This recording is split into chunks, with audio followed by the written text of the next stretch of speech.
Welcome back everyone. I'm actually in the shed and this is that day I'm going to have to cut up little Barkley. So this is my spud. I named him Barkley. I don't know why I called him that. But we're going to cut them up into individual chits and see if we can pot each one. Now this one here looks like two chits, a small one and a larger one on the left, my left.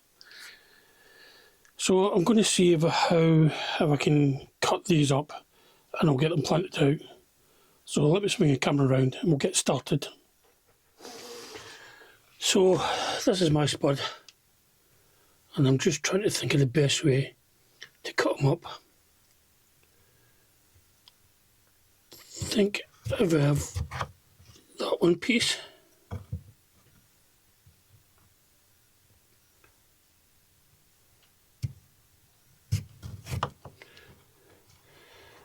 and another piece which I didn't cut very well.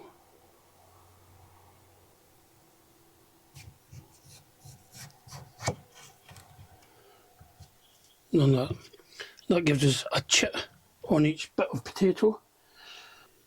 So I've just mixed up some more compost. I've got the last two to do. Don't know whether you can see that. There's one in there.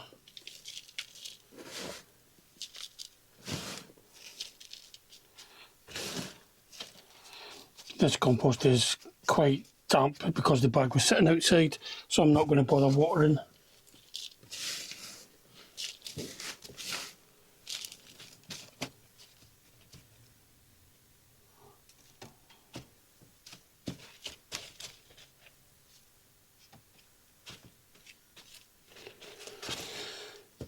And that's it.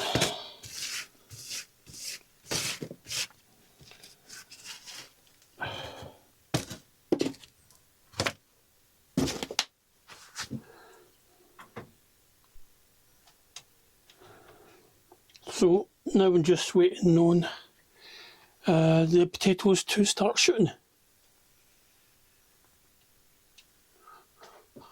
Well, that's all I've got for this one. It was just a quick catch up on the potato challenge. We'll leave them in here, they'll stay in the shed until they sprout, and then we'll take them up the allotment and we might put them out in the bigger pots. The final pots they're going to be in. But that's it for now. Thanks for watching and I'll see you all again soon.